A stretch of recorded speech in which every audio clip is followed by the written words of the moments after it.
Chers élèves, bonjour. Dans cette nouvelle vidéo, nous allons faire le point sur les différents styles de discours rapportés. Nous savons que dans un récit, le narrateur est amené à rapporter des propos qui ne sont pas de lui. Il rapporte ainsi des paroles ou des pensées qui ont été prononcées par quelqu'un d'autre. Partons de cette bande dessinée qui est une adaptation manga d'un très célèbre roman de 1830, Le Rouge et le Noir de Stendhal. L'histoire commence avec l'arrivée du jeune Julien Sorel chez Monsieur de Rênal, le maire de la petite ville de Verrières. Il a été recommandé par le curé de la paroisse, auprès du notable, pour travailler comme précepteur de ses enfants, c'est-à-dire comme professeur particulier.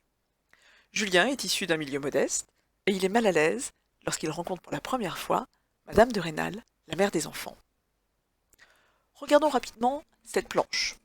Dans la première vignette, nous voyons Julien Sorel dire « Je vais entrer dans la maison d'un noble pour la première fois de ma vie, Dieu fasse que je ne commette pas de bévue. » Nous entendons une voix. « Vous désirez mademoiselle ?»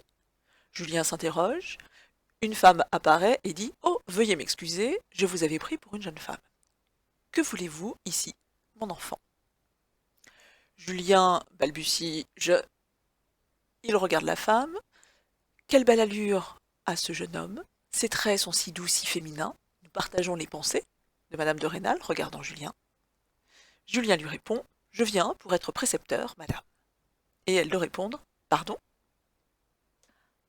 À partir de la planche que nous venons de décrire, nous pourrions être tentés de rédiger un récit et de rapporter les propos tenus par les différents personnages. Voyons les différentes manières dont nous pourrions raconter cette histoire. La première. Julien était sur le perron. Il éprouvait une légère appréhension à rencontrer les Rênal. Il pensait tout haut. « Je vais entrer dans la maison d'un noble pour la première fois de ma vie. Dieu fasse que je ne commette aucune bévue. » Madame de Rênal, intriguée par la frêle silhouette qu'elle voyait approcher, demanda « Vous désirez, mademoiselle ?»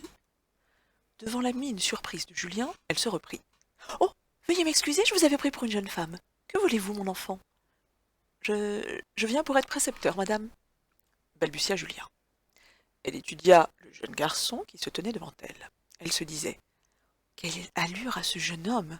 Ses traits sont si doux, si féminins. »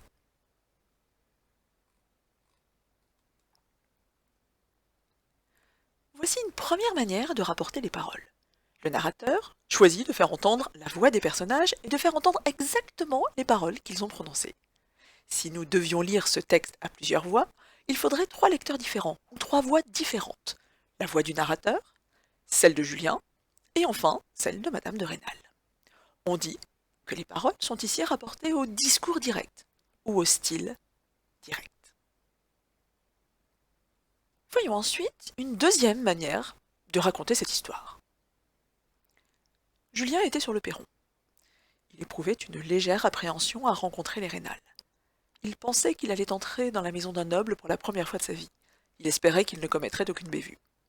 Madame de Rênal, intriguée par la frêle silhouette qu'elle voyait approcher, le prit pour une demoiselle et lui demanda ce qu'il désirait.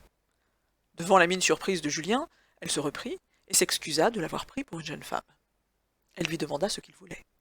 Julien balbutia qu'il venait pour être précepteur. Elle étudia le jeune garçon qui se tenait devant elle. Elle se disait que ce jeune homme avait de l'allure, que ses traits étaient si doux, si féminins. Dans cette deuxième version, le narrateur choisit, cette fois, de ne pas faire entendre la voix des personnages, mais d'utiliser des verbes de parole ou de pensée qui intègrent les propos des personnages à la narration. Il pensait que, il espérait que, elle lui demanda ce que, elle s'excusa de, il balbutia que, elle se disait que. Ces verbes de parole ou de pensée permettent de rapporter les propos des personnages au discours indirect, ou style indirect. Il ne s'agit pas de les résumer, mais de recourir à un intermédiaire, le narrateur, qui indique qu'un personnage a dit ou pensé quelque chose et qui précise ce qu'il a dit ou pensé. Nous avons ainsi indirectement accès à ce qui a été dit, puisque le narrateur nous sert d'intermédiaire. Si nous devions lire ce texte, il faudrait un seul lecteur, puisque nous n'entendons que la voix du narrateur qui nous rapporte ce qu'ont dit les personnages. Troisième possibilité pour retranscrire cette histoire. Julien était sur le perron, il éprouvait une légère appréhension à rencontrer les Rênal, il allait entrer dans la maison d'un noble pour la première fois de sa vie. Dieu fasse qu'il ne commette aucune bévue. Madame de Rênal, intriguée par la frêle silhouette qu'elle voyait approcher, demanda Vous désirez, mademoiselle? Devant la mine surprise de Julien, elle se reprit. Oh, veuillez m'excuser, je vous avais pris pour une jeune femme. Que voulez-vous, mon enfant? Julien balbutia qu'il venait pour être précepteur. Elle étudia le jeune garçon qui se tenait devant elle. Quelle allure avait ce jeune homme! Ses traits étaient si doux, si féminins. Notre narrateur choisit de mêler cette fois-ci deux styles de discours différents pour rapporter les paroles. Il recourt tantôt au discours direct, avec « Vous désirez, mademoiselle »,« Oh, veuillez m'excuser, je vous avais pris pour une jeune femme, que voulez-vous, mon enfant ?» Tantôt au discours indirect, lorsqu'il dit « Julien balbutia qu'il venait pour être précepteur ». En revanche, en ce qui concerne les pensées des personnages, elles ne sont rapportées ni au discours direct, ni au discours indirect. Rien ne nous indique que le personnage pense. Ni verbe de penser, ni ponctuation du discours direct, guillemets entre autres. Les pensées des personnages sont intégrées à la narration, comme si elles étaient les pensées du narrateur. Plus rien ne les signale dans la narration.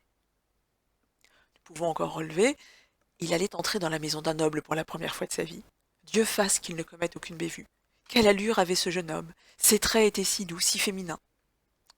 Et pourtant, nous avons bien l'intuition que certaines parties sont pensées par le personnage, comme si nous avions affaire à un monologue intérieur.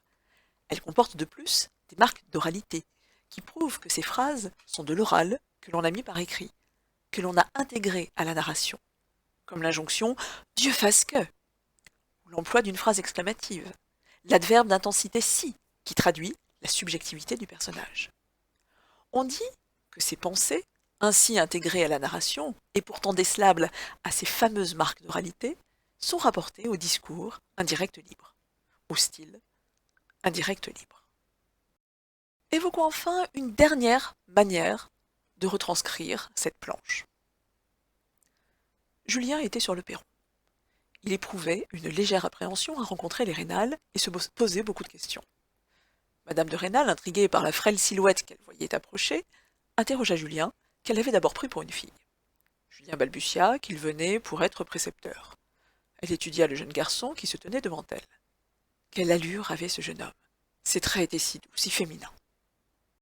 Le narrateur nous indique ici que le personnage a parlé, mais il ne nous restitue pas les paroles de ce personnage. Il est écrit « et se posait beaucoup de questions », interrogea Julien qu'elle avait d'abord pris pour une fille. Nous ne savons pas exactement ce qu'il a dit. Le narrateur les résume. On parle alors de discours narrativisé, ou de récit de paroles. Nous avons donc fait le point sur 4 manières différentes de rapporter les paroles. Le discours direct, le discours indirect, le discours indirect libre et le discours narrativisé. Voyons maintenant quels ont été les indices qui nous ont permis d'identifier chaque type de discours. Pour cela, nous nous intéressons au texte de Stendhal, au texte que Stendhal a véritablement écrit, bien mieux écrit que nos versions précédentes. Donc il s'agit de retrouver dans cet extrait les 4 types de discours et de repérer ce qui nous a permis de les identifier.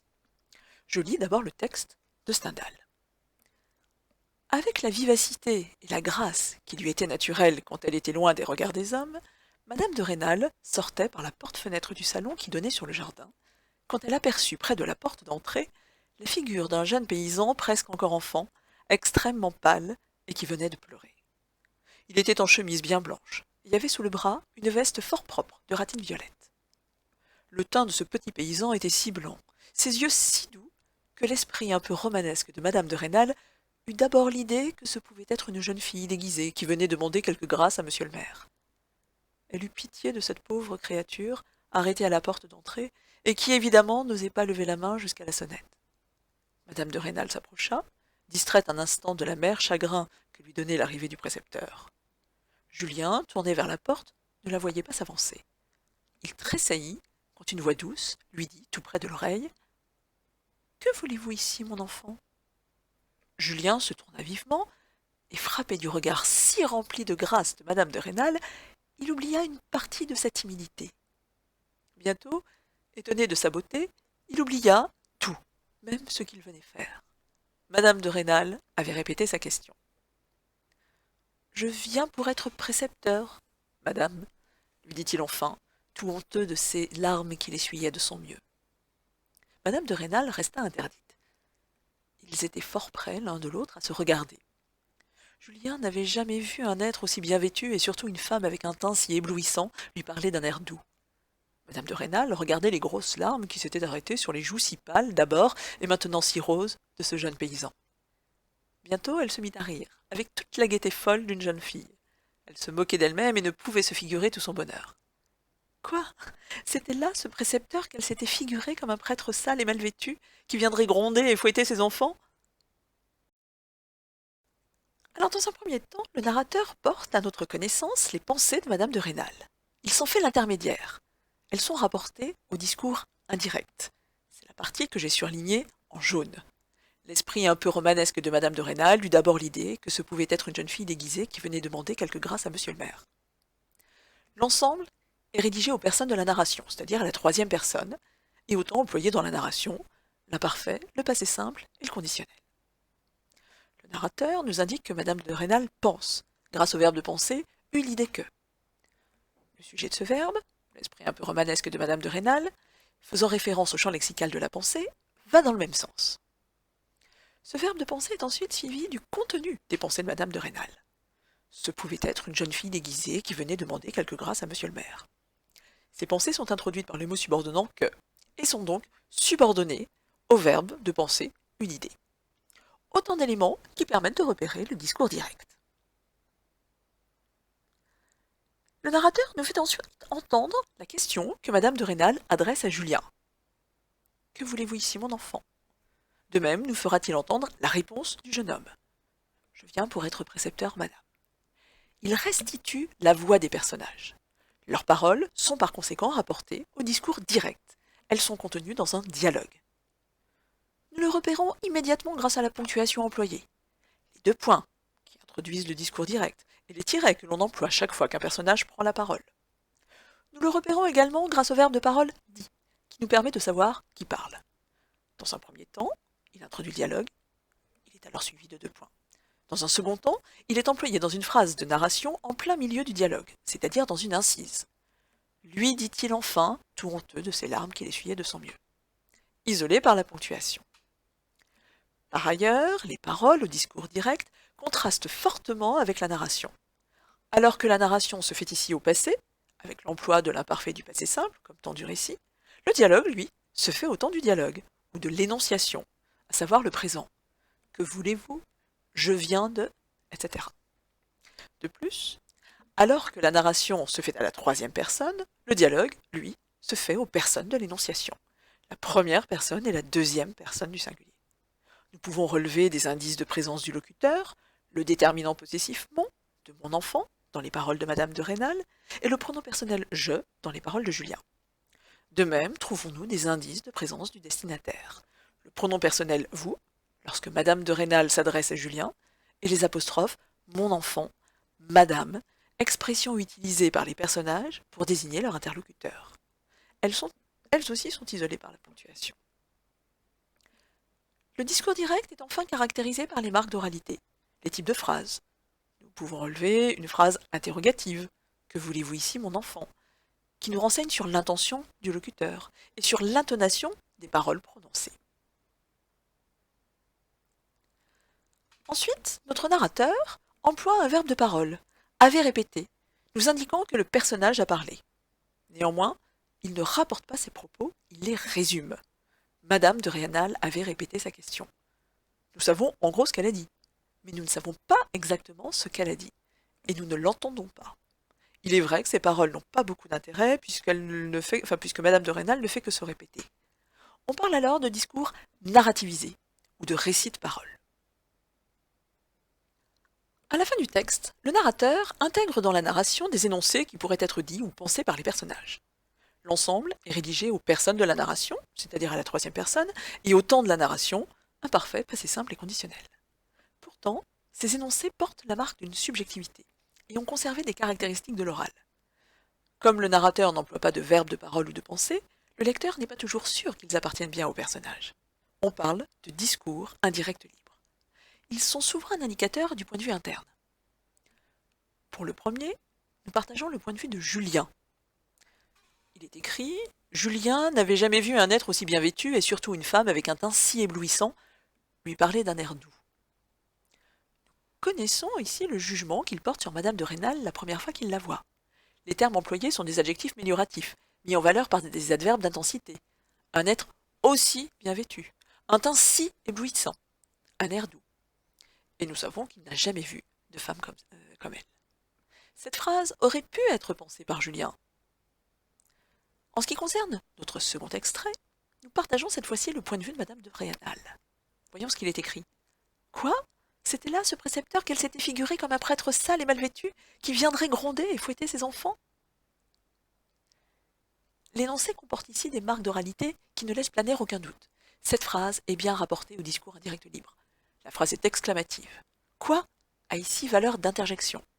Et la structure emphatique, c'est là ce précepteur que relève de l'oral. Le discours indirect libre permet d'entrer dans les pensées de Madame de Rênal. Elle se moque d'elle parce qu'elle avait peur de confier ses enfants à un vieux précepteur qui les maltraiterait. Or, Julien est tout le contraire.